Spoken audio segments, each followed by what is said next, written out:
Commander Alan Wright stood by the window of Space Station Delta, watching Earth glow blue below him.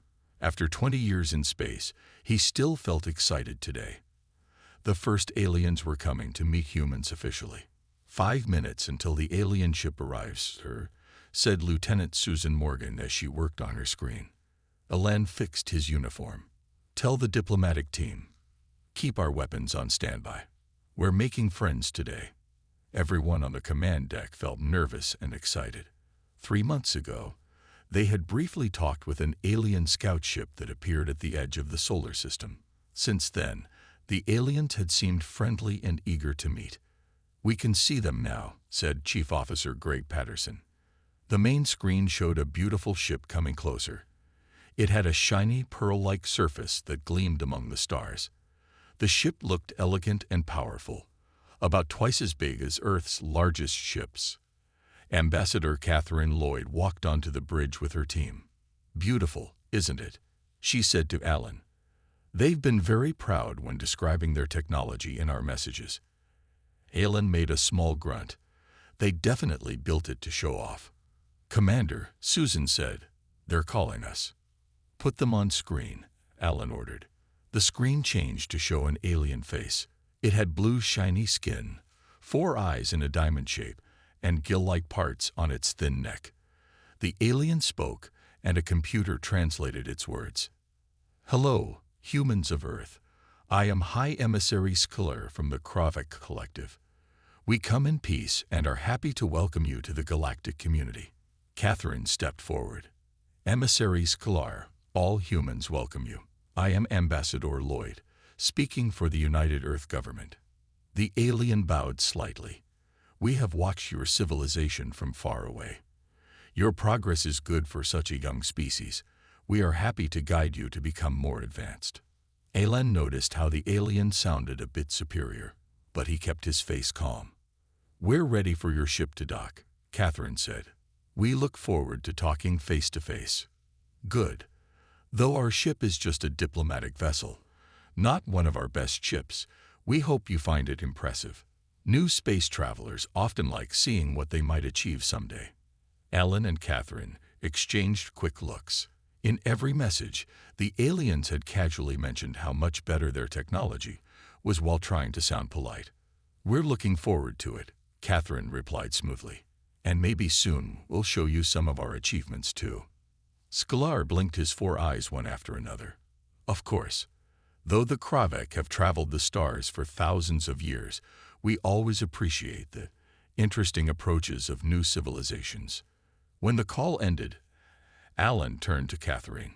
They really enjoy reminding us they're more advanced, don't they? Catherine sighed.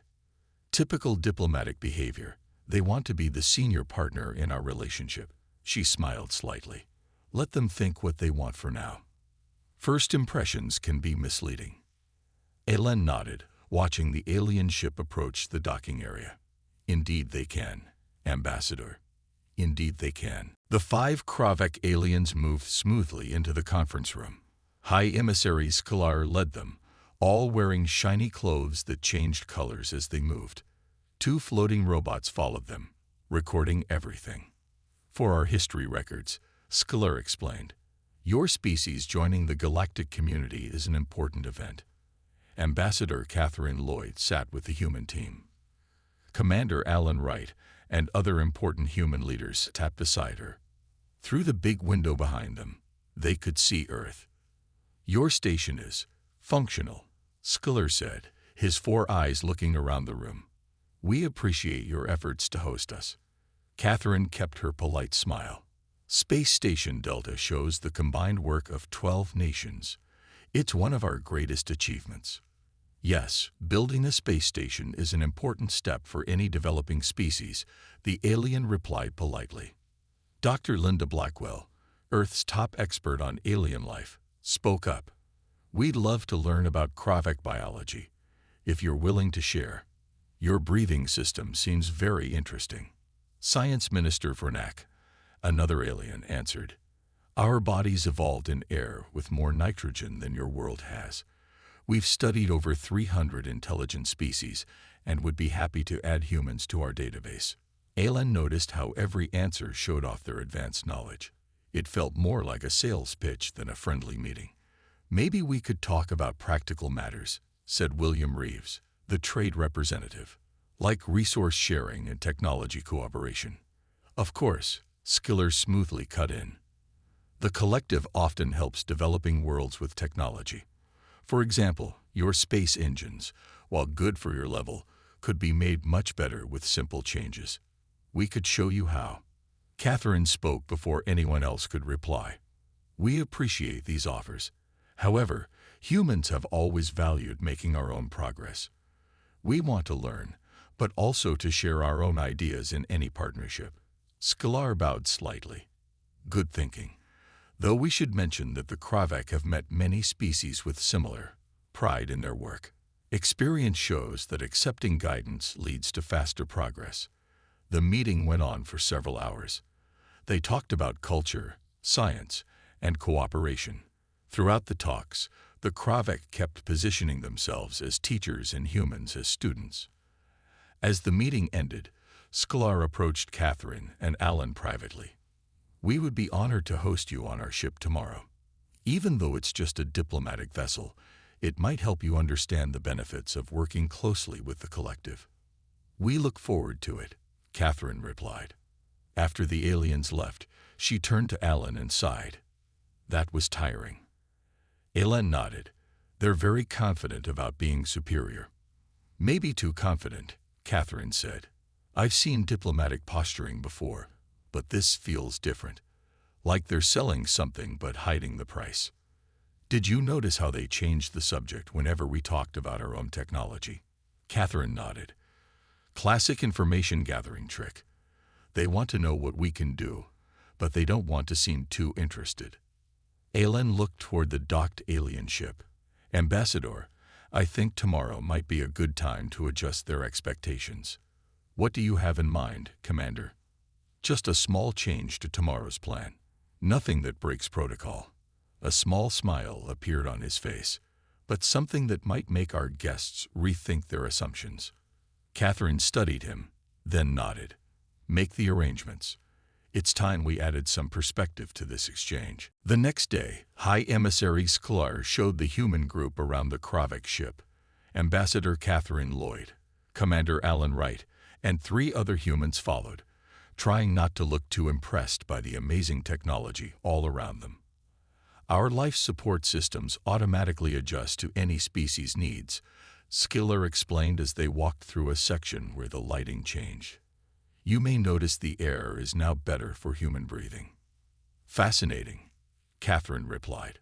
"Such systems would be very helpful for our deep space missions."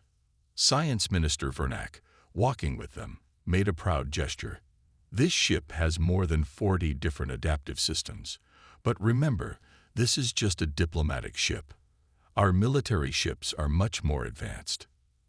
Alan caught Catherine's eye before speaking to the aliens. "Speaking of military ships, we've made some recent improvements in that area ourselves." "Have you?" Sklar sounded politely interested, but a bit condescending. "We've seen your defense platforms and patrol ships. They seem adequate for protecting your planet."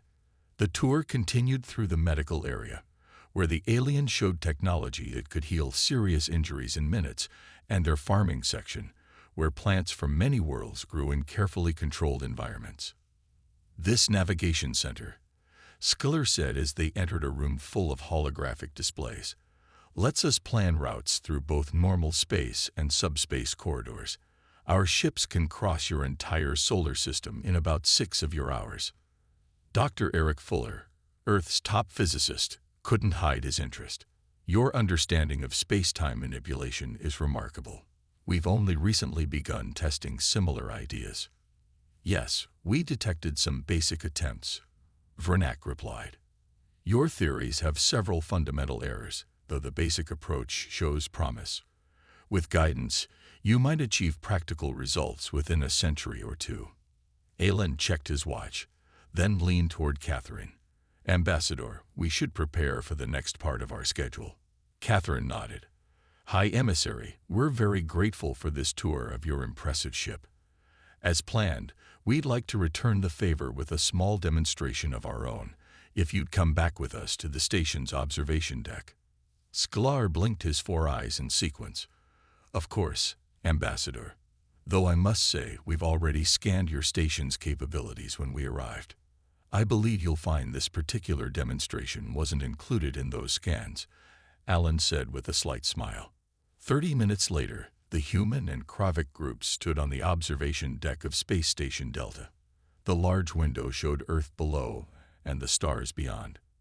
As you may know, Catherine began, humans have always been somewhat protective of our more sensitive technological developments. What you've seen so far represents our civilian and scientific achievements, but not the full scope of our capabilities. Sklar exchanged glances with the other aliens. Understandable. Most species keep certain strategic advantages secret. Alan stepped forward. With the ambassador's permission, I've arranged a small demonstration. Please look out the window. He tapped his communication device. Commander Wright to Fleet Command. Execute Operation Handshake. For a moment, nothing happened. Then, about 5 kilometers from the station, space itself seemed to ripple. A massive shape appeared, a warship nearly 3 times the size of the Kravik diplomatic vessel. Its dark hull was angular and intimidating, with many weapon systems. The ship's name was clearly visible, U.S. Defender. But it wasn't alone. As they watched, 4 more warships appeared one after another, forming a protective formation around the station. Each looked different, but all were clearly powerful battleships that had been completely invisible until now. The Kravik stood in complete silence. For the first time since they arrived, Sklar seemed truly speechless. Adaptive cloaking technology, Alan explained casually. One of several defense systems we've developed. Those are just 5 ships from our 3rd fleet. We thought you might like to see them, given your interest in our technological development. When Sklar finally spoke, his voice had lost some of its confidence. Most impressive, Commander. We did not know that humans had mastered large-scale cloaking technology. There are several areas where our research has taken unique directions, Catherine added smoothly. We've found that each species develops technology based on their specific history.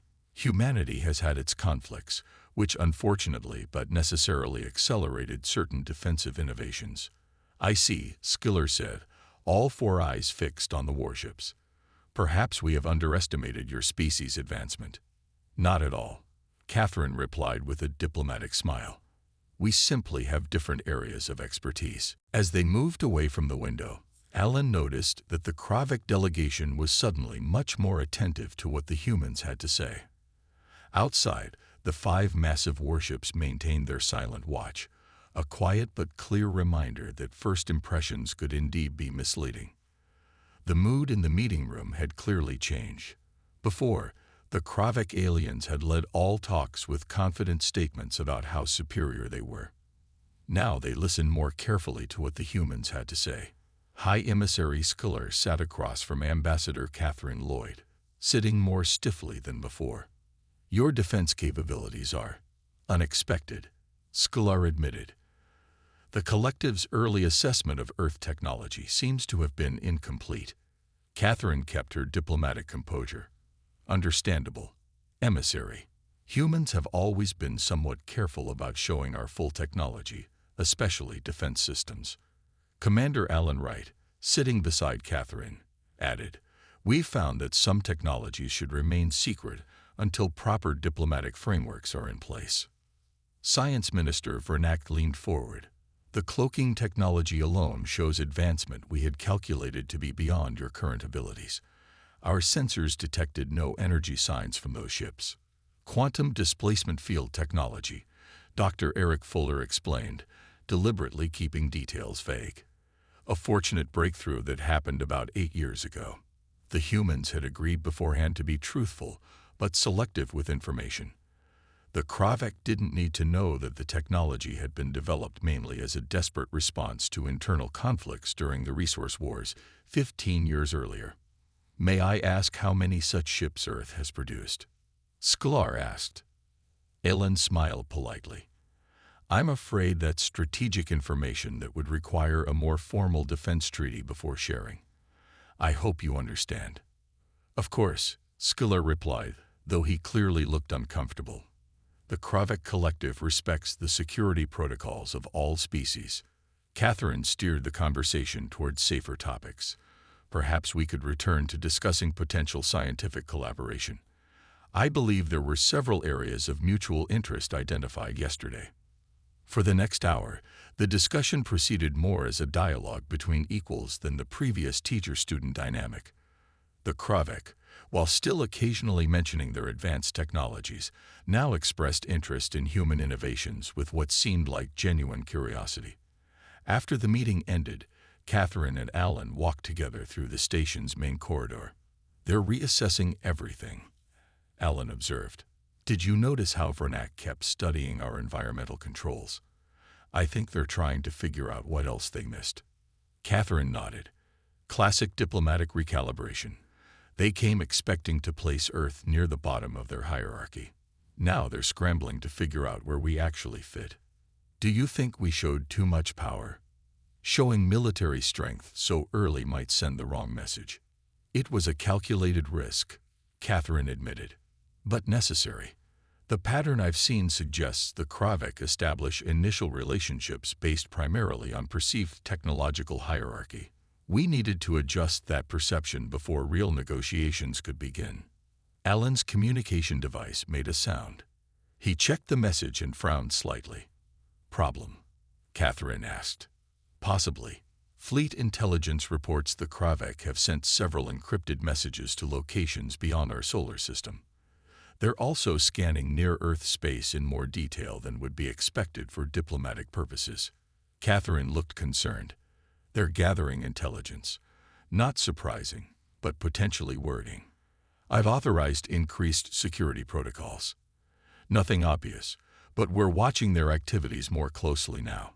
When they reached the station's command center, Chief Officer Greg Patterson approached immediately. "Commander, we've detected an energy surge from the Kravik vessel. They're powering up systems that weren't active during their arrival." Alan frowned. "Weapons?" "Not sure, sir. The energy signatures don't match any weapon configurations we know, but they're definitely increasing power to multiple systems." Catherine exchanged a look with Alan. Perhaps they're preparing to show some of their own technology. "Without telling us first?" Alan shook his head. "That would break standard diplomatic protocol." He turned to Lieutenant Susan Morgan. "Contact the Kravik vessel. Ask them to explain their current activities." After several attempts, Susan looked up. "No response, Commander. They're receiving our transmission, but not answering." Alan's expression hardened. "Move the station to yellow alert status." Quietly. "I don't want to escalate unnecessarily, but something doesn't feel right." "They've stabilized, sir, but we're also detecting what appears to be some kind of scanning beam directed toward Earth itself. Very subtle, almost undetectable."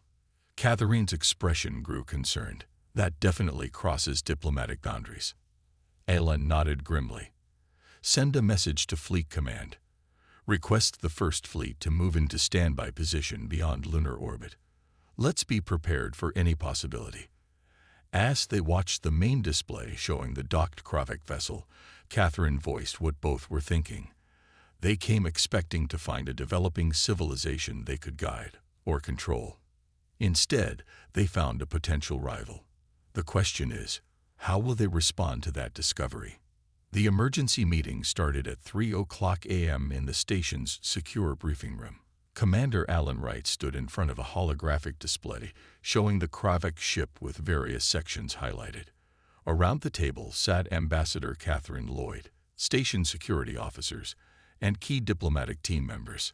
3 hours ago, our deep space monitoring systems detected a transmission from the Kravik ship," Alan explained. "It was heavily encrypted, but our systems caught fragments before it reached its destination somewhere in the Arcturus sector." Lieutenant Susan Morgan advanced the display to show the partially decoded message. "The translation is incomplete, but certain phrases are clear. Military capability exceeds estimates. Immediate reassessment required. And potential Category 3 civilization. Atherine leaned forward. Category 3. We think it's their classification system for other species, Susan explained. Based on previous communications, Category 1 might be pre-spaceflight civilizations. Category 2 might be limited interplanetary capability, which is how they first classified us. And Category 3? Asked Security Chief Olivia Martinez. Unknown, but the tone suggests it's significant, Susan replied. The message also contained what appears to be detailed scans of our warships, especially focusing on our cloaking technology and weapons. Alan continued. About 90 minutes after that transmission, our sensors detected a response from the same sector of space. Shortly afterward, the Kravik began powering up previously dormant systems on their ship. Have they broken any diplomatic rules? Catherine asked. Yes, Alan confirmed. The scanning of Earth goes well beyond agreed parameters. They're using some form of deep scanning technology that appears to be mapping our defense infrastructure. Catherine's expression hardened. That's completely unacceptable. We need to confront them immediately. There's more, Alan said gravely. 30 minutes ago, we detected unusual gravitational disturbances at the edge of our solar system, near Neptune.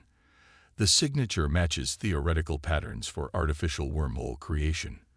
The room fell silent as everyone realized what this meant. They'd called for reinforcements, Security Chief Martinez stated. Elan nodded. That's my assessment.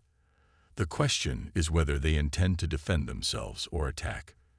They may simply be frightened and seeking security, or they see us as a potential threat to be eliminated, Catherine finished.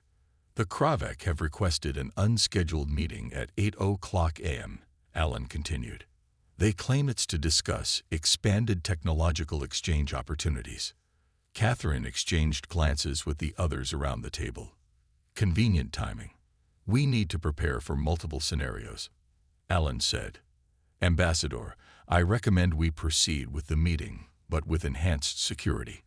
Meanwhile, I've already ordered the 1st and 4th Fleets to move into defensive formation. The Kravik won't detect them unless they try to approach Earth. Agreed, Catherine said. But let's not show our hand too early. If they are planning something hostile, I'd rather know about it before they realize we suspect them. As the meeting concluded, Alan pulled Catherine aside. There's something else. Something that doesn't add up. What is it? Why send a diplomatic ship first? If they're an advanced civilization with apparent military concerns, why not send a more capable ship for first contact? Catherine considered this. Perhaps the diplomatic ship is more capable than it appears, or perhaps they genuinely didn't consider us a potential threat until they saw our warships. Or there's another purpose entirely, Alan suggested, something we haven't thought of. At exactly 8:00 a.m., the human delegation entered the main conference room. High Emissary Sklar and 3 other Kravik representatives were already seated, their posture noticeably more formal than in previous meetings. Ambassador Lloyd, Sklar began, we appreciate your accommodating this unscheduled discussion. After observing your impressive military technology, the collective believes a more comprehensive exchange of information would benefit both our peoples. Catherine maintained a diplomatic smile. We're always open to deepening our mutual understanding, Emissary. Excellent. As a gesture of goodwill, we are prepared to share advancements in medical technology that could extend human lifespans by approximately 40%. Alan noted the sudden generosity with suspicion. That's quite an offer, Emissary. May I ask what prompted this change in approach? Yesterday, technology exchange seemed to be a much more gradual process in your view. Sklar's 4 eyes blinked in their peculiar sequence.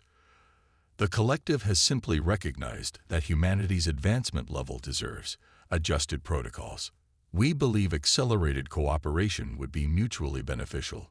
We're certainly interested, Catherine replied carefully, though any such exchange would require careful consideration of the implications for both societies. Of course, Sklar agreed. We would also be interested in learning more about your defensive capabilities. Perhaps a joint exercise called. He was interrupted by an urgent communication to Alan's device. The commander excused himself briefly to check the message, then returned with a carefully neutral expression. Emissary, I apologize for the interruption. It seems we have a matter that requires the ambassador's immediate attention. Could we reconvene in 1 hour? Sklar hesitated, then nodded. Certainly, Commander. Once safely outside, Alan led Catherine to the command center at a brisk pace. What's happened? She asked. Long-range sensors have confirmed at least 3 large vessels have entered our solar system through what appears to be an artificial wormhole. They're currently holding position beyond Neptune's orbit. And based on their energy signatures, they're definitely not diplomatic ships. Catherine's expression grew grim. It seems our new friends have called in their fleet. Yes, Alan agreed, but the question remains, why? Commander Alan Wright stood in the station's command center, surrounded by holographic displays showing the positions of both human and Kravik ships throughout the solar system. The 3 alien warships that had arrived through the wormhole stayed in position beyond Neptune, while Earth's fleets had quietly moved into defensive formations.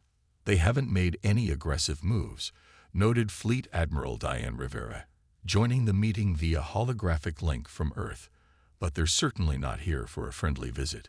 Ambassador Catherine Lloyd studied the tactical display. The timing is too convenient.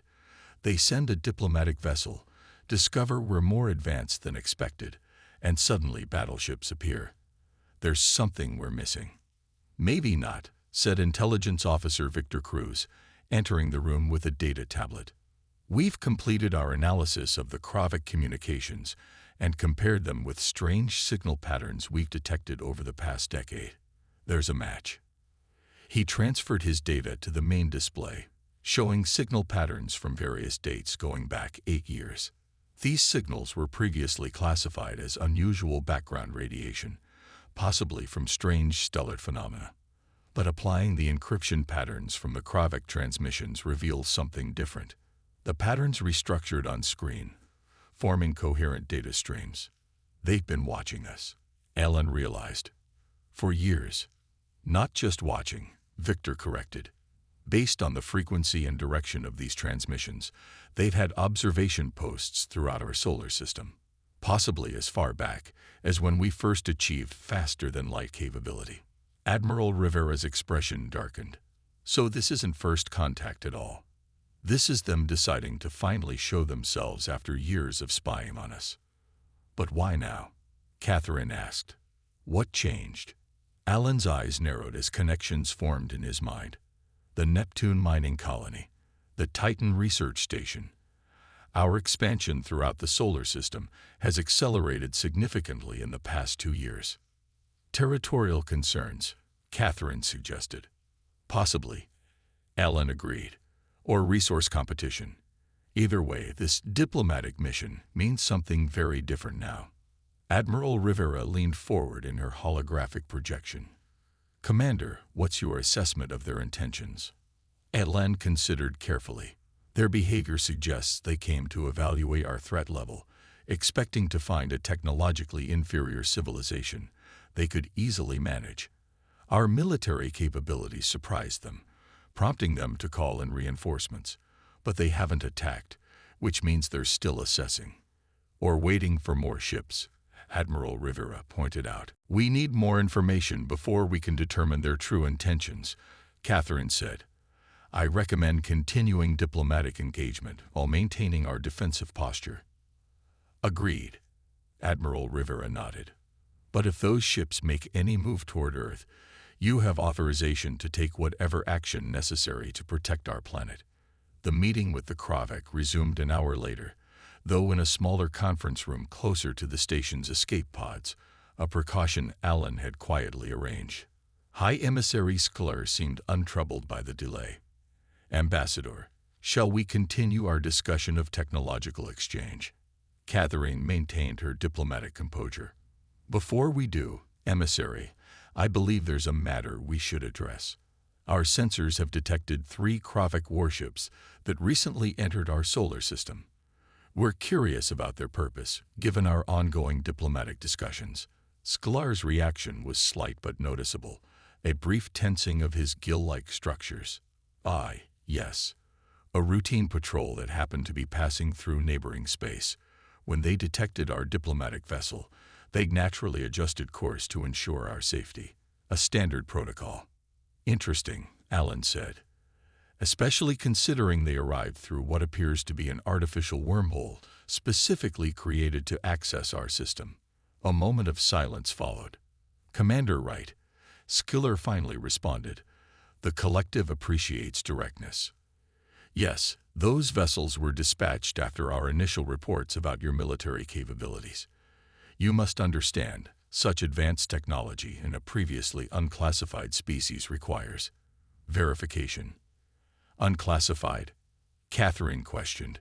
You've been monitoring Earth for at least 8 years, emissary.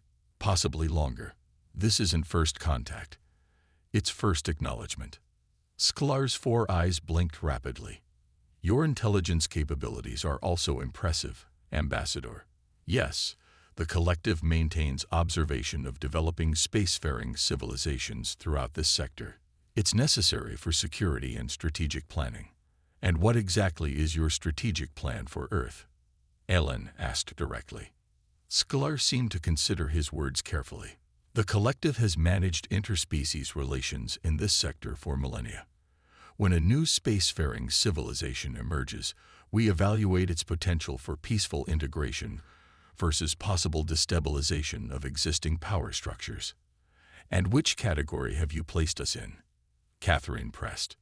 Initially, humanity was classified as a Category 2 civilization, limited interplanetary capability with predictable expansion patterns.